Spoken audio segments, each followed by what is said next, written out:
So we're back now. Going to talk a little bit about leukocytes, or also known as the white blood cells. We're going to see these are a little bit more complex. Definitely a few more cell types on this one than we'll see with just the red blood cells or the platelets. So this is actually a drawing of some different white blood cells, and you can kind of see almost all of these. They're going to have this nice purple nucleus on a good majority of them. There is going to be some every once in a while that we will see that you can't really make out the nucleus as much because of some of the granules that we might see in the cytoplasm.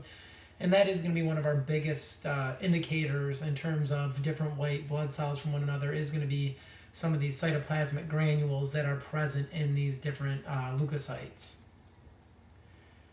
So this is actually, again, an image of a blood smear, and again, one of these things that you probably never actually see in real life, which is a blood smear that has all 5 types of the leukocytes on it, on an actual one there. This is one I've always joked around that if we were still doing lab and you found this on a slide somewhere in one field of view, I feel like I could give you like 50 points on it, because you almost never see this on one here. But you can see there is some differences between each of these, and that's what we're going to spend our time kind of making sure you can differentiate these. In terms of white blood cells, per microliter, per that drop of blood, it's usually somewhere around 4 to 11 or 5 to 10,000 cells per microliter. So in terms of the actual numbers of this, much lower than we've seen on the red blood cells or the platelets even. So not a lot of these. And a lot of times with blood, with doing tests on the blood, one of the things a lot of times I'll look at is just doing a white blood cell count, which gives you that overall number. Again, if that's elevated above that 5 to 10,000, a lot of times that's going to indicate that you have some type of infection going on. One of the things that we're going to see based on how and what these cells do, we'll see sometimes they will do what's called a white cell differential test. This a lot of times what you'll end up doing is looking at a blood smear, one of these things, and counting a number of cells to get the actual percentages. Nowadays, I think this can be done with equipment. It used to be you would do it by eye under a hemocytometer, a specialized slide that you could put blood underneath. But this differential will tell you how many of each type. And again, that's going to be one of the things I do want you to be aware of as you look at this stuff here is I'm not going to give you ranges necessarily of here's like 4 different ranges for neutrophils or something else like that, but I would like you to know what a normal percentage of a particular type of white blood cell would be and what an abnormal percentage would be. So you can kind of see here showing you these different levels on this one. So if we're going to look at these different white blood cells, we're going to see that there's 2 main classes of white blood cells or leukocytes. We have what are called granulocytes. Those are neutrophils, eosinophils, and basophils. One of the things you notice on this one is they all end in "phil." So one of the things I always kind of joke as a little saying to remember this is Phil eats grains. So if Phil eats grains, he has grains in him. And in this terms of this one, granules, anything that is a granulocyte is going to end in that suffix "phil." The agranulocytes are lymphocytes and monocytes. And the saying I kind of use to remember that one is there's no grains in sight, but not SIGHT, but CYTE, no grains in sight. So if it ends in sight, such as the lymphocytes or the monocytes, it is not one of your granulocytes. What's kind of interesting on this is all of them actually have granules in their cytoplasm. Both the granulocytes and agranulocytes have what are called these azurophilic granules in there. These are not particularly prominent, and because of that, we don't really pay attention to those as much. And the ones that we call the granulocytes have these specific granules to their type, so either neutrophilic, eosinophilic, or basophilic granules in those ones. And those are the ones that we're actually going to name the granulocytes. So if you're looking at this image right here, you can see the ones that are circled in blue would be your agranulocytes. So those are going to be your monocytes and lymphocytes.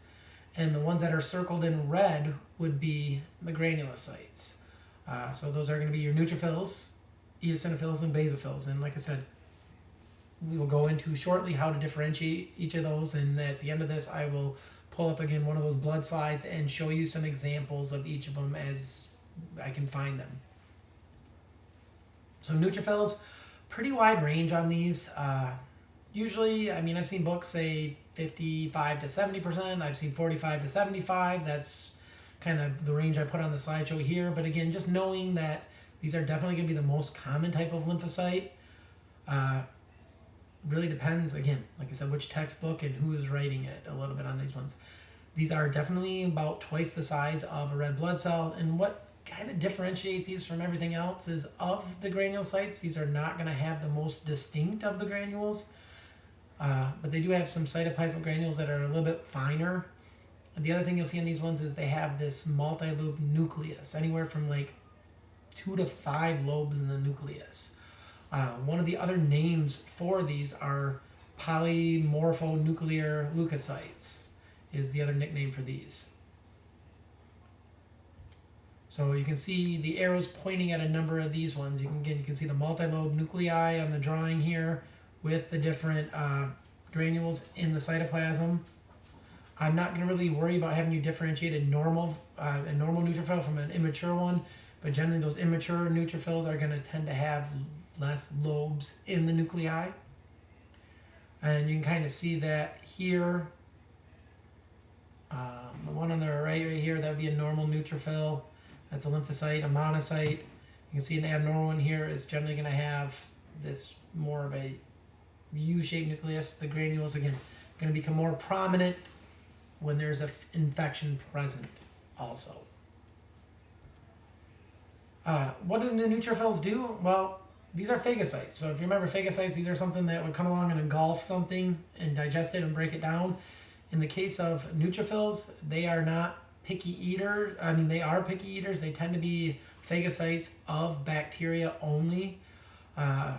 These are going to come up pretty high numbers pretty quickly against bacteria. And one of the things that I think should be maybe not obvious to you, but something that you might start realizing is because these are in such high numbers, it should kind of indicate what do we a lot of times are going to get most likely get infected with. And the answer to that is going to be bacteria. They're going to engulf the stuff and then using enzymes break it down and kill them off. And then a lot of times we're going to see also later on these macrophages, which are monocytes that have left the bloodstream, that are going to come up and clean up a lot of what's left over after the neutrophils have gotten rid of a lot of the bacteria. Eosinophils, not nearly as common. Usually they say about 1 to 2%, but again, depending on the textbook, you might see a little bit more. Again, about the same size as the neutrophils, about double the size of this. What is really distinct about these ones is they generally have a bilobe nucleus. It either looks like a set of headphones where it's coming on both sides like that, or a lot of times they talk about a barbell nucleus where you have 2 lobes like this with a connector in the middle. That is one thing that makes them distinct. The other thing that makes them distinct is they take up, if you remember from a lot of our stains, the eosin stain for the H&E, that kind of pinkish red stain. These granules of the eosinophils take that up very, very well. So what you're going to see in these ones is very distinct reddish orange granules that are going to be in the cytoplasm. And again, you can see that on the drawing with the arrow right here. That bilobe nucleus kind of looking more like headphones on this one with these large granules in the cytoplasm. And here's one in more real life. Again, you can see those distinct red granules in the cytoplasm. And again, as we get to doing a little bit more of this, I will track one of these down and find it for you in some of those digital slides so you can see them in an actual blood smear. The last thing to kind of say about the eosinophils is what are they involved in? We do see these a lot of times after allergic reactions. These are going to go up in numbers after that. So again, if you have asthma, hay fever, sometimes these will kick up after that. One of the things in terms of infections that they're very common for is more of your eukaryotic pathogens. A lot of these parasitic worm infections, for example. One of those things you probably never want to hear a doctor say to you is you have worms, but high numbers of eosinophils would be one of those things that you might see on a differential count that would indicate that it would be a possibility. Like I said, a lot of times in immune response, these are coming up after an immune response to kind of tone down the body's response to that. And every once in a while, like it says there, certain drug reactions, you will see the numbers of these go up. The last of the last of the granulocytes is going to be the basophil. These are about anywhere from 0.5% to 1% of your leukocytes. A little bit smaller than these other ones there, just a slightly larger than the red blood cell. These ones, they have these large granules that take up the more of the hematoxylin stain, that purple stain. So you're going to see these taking on that deep blue stain in the granules. And these, again, they're going to be, this is always one that until you see one, they're kind of hard to figure out what they look like. But once you see them, they are very distinct, and the granules are quite distinct in terms of what they look like. Going to be large purple granules that a lot of times obscure other stuff inside the cell.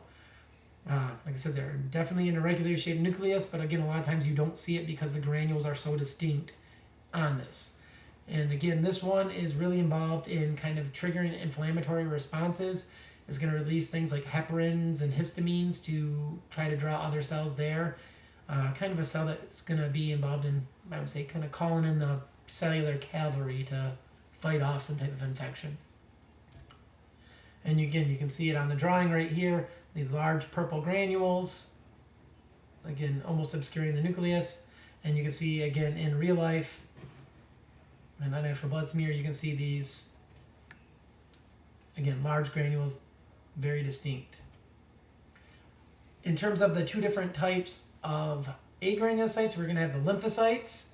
Like it says 20 to 50%, but usually these are a lot of times somewhere around that 30% range. Generally tend to be about the size of red blood cells on a lot of them here. These tend to be the smaller of the leukocytes. They also tend to have a nucleus that is going to take up anywhere from 1/2 to almost 90% of the cell. And they get these clumpy, smudgy nuclei that I'll show you in a second here, like kind of light dark within the nuclei. We're not going to have to tell these things apart, but there is two main types of these. You have your B and T lymphocytes. These are involved with specific immune response. So B lymphocytes make antibodies, for example. T lymphocytes are involved in cellular immunity, where these cells are going to go out and actually find cells that are specific for and kill them off. And again, you can see a couple examples of these ones here. Large nucleus taking up most of the cell in this one. You can see over half the cell in this one. And again, you can see another one in real life here, taking up most of the cell in this picture. And again, they have that clumpy and smudgy, and again, what I really mean by that is they have kind of this light dark pattern that you're going to see within the nucleus. And that really has to do with kind of that chromatin and euchromatin, and you're going to see on the lymphocyte lots of kind of clumpy and smudgy, not a lot of space, white spots in the middle of any of it.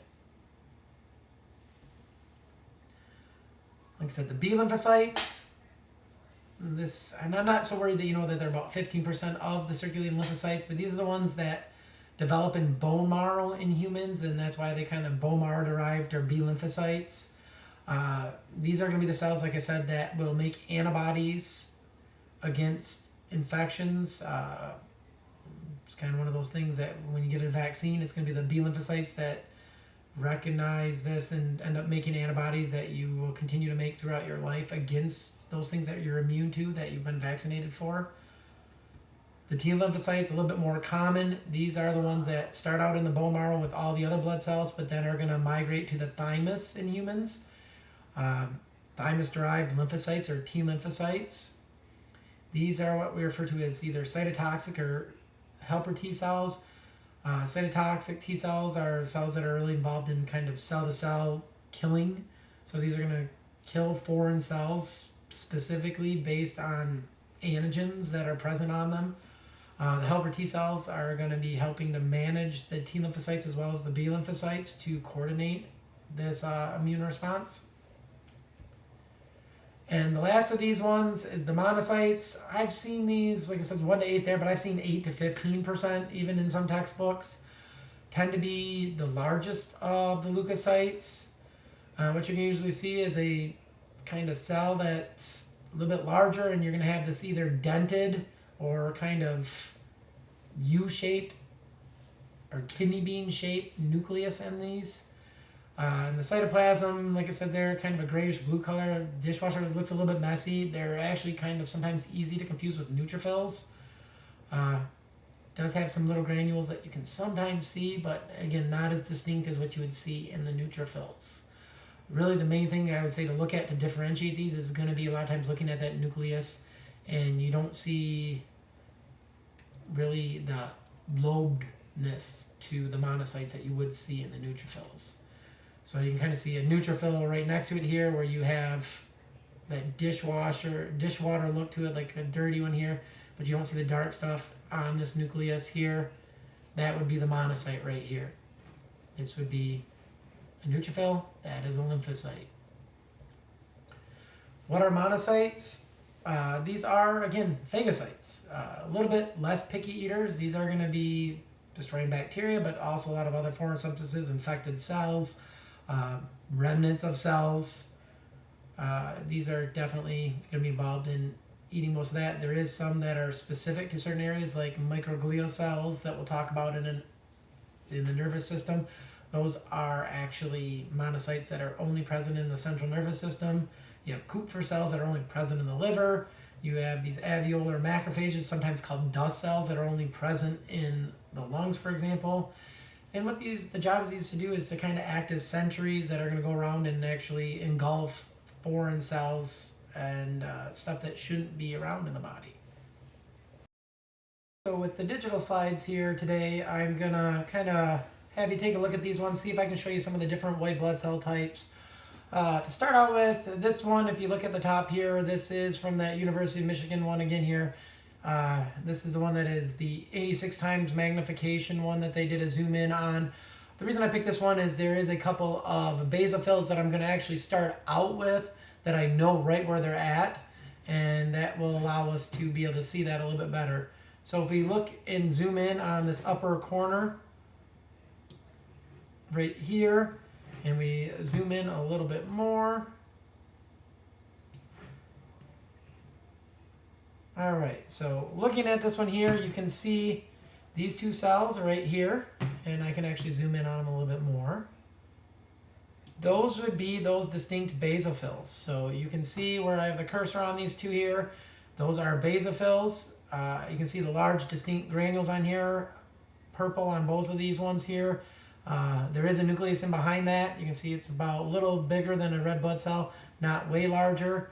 If we kind of then start looking around a little bit more, on this slide I would say that is a neutrophil. It is showing these kind of darker granules on this one present here.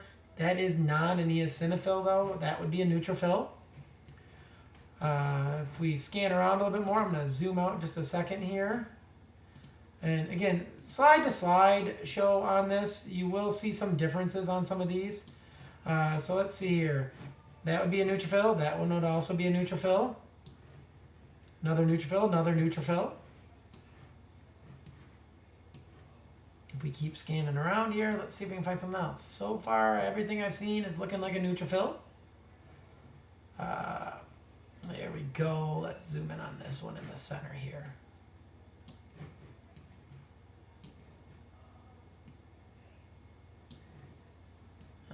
That one is actually probably another basophil. Not a particularly good example of it, but it is actually another one. Let's zoom back out again here. And again, I'm just going to try to scan around and find you some other stuff. And let's pull down to where we have some of these over here. All right, so at least in this one right here, we are actually looking at two different monocytes. You can see they tend to be a little bit larger and again, have that indented, slightly larger nucleus. I would say that is, both of these are actually a monocyte on this one. Going to try to see if we can find the last couple types that we'd be looking for. Usually a lymphocyte is not quite this difficult. All right, so there is a lymphocyte. You can see that one is taking up most of the nucleus right there. You see a little sliver of cytoplasm here. The nucleus is taking up most of that. And again, you can see that clumpy, smudgy look on it. Again, if we zoom in a little bit more, you can see the light and dark in there. Let's move over to this area here. That is another monocyte. I'm just going to try to jump around to some areas, see if we can grab everything else. There's another lymphocyte, a couple different neutrophils. Both of those I would say would be neutrophils. A couple more neutrophils in this field of view. That would also be a neutrophil in this field of view. There we are. All right, so now we found the last of the ones here. So you can see on the eosinophil here, notice the difference in these granules versus the neutrophil that would be right over here. You can see on this one these distinct red granules, 2 lobes to the nucleus that you a lot of times can't even see the connection in between. That at least lets you see all the different types of the different white blood cells, lets you actually see that they all are present on one of these slide examples here.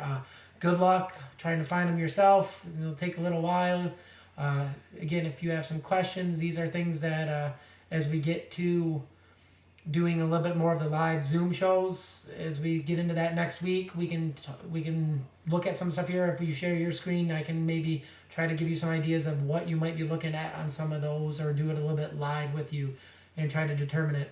Again, I do my best on these ones. I am not a hematologist by any means. Sometimes they do look a little bit abnormal. So I would always kind of tell you, I'm going to try to find, when it comes to doing any testing on this, what would be more textbook examples to actually have you look at and deal with. All right, until next time.